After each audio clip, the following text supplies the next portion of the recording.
En sa qualité de défenseur des droits de l'homme, Robert Ilunga, secrétaire exécutif des Amis de Nelson Mandela, dit suivre de près la situation qu'il qualifie de déplorable entre la dynamique G7 et la famille politique du chef de l'État. Nous avons pensé qu'au sein de la majorité, il pourrait y avoir une certaine démocratie où les gens s'expriment librement. Et surtout que nous nous approchons vers la fin du mandat, du deuxième mandat du président de la République. Mais au lieu d'aller dans ce raisonnement-là, il y a un raisonnement qui est démocratique. Mais on préfère aller dans la brutalité, chercher à empêcher les gens à s'exprimer librement. Et ça, c'est affreindre aux libertés publiques, les libertés d'expression, les libertés d'opinion.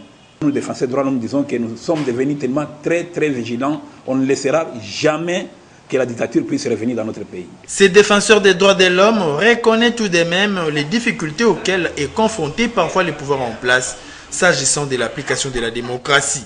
Mais il n'a pas non plus oublié de rappeler le méfait de certaines décisions frôlant la dictature. La démocratie, effectivement, c'est un exercice très difficile à appliquer. La majorité a difficile de vivre en démocratie. Mais la dictature, c'est un phénomène, une situation, un comportement facile à appliquer, mais très dangereux, des risques.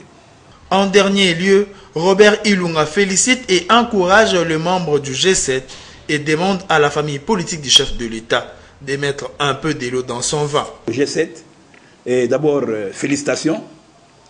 Un homme libre, c'est celui qui s'exprime librement. Un démocrate, c'est celui qui dit tout ce qu'il voit.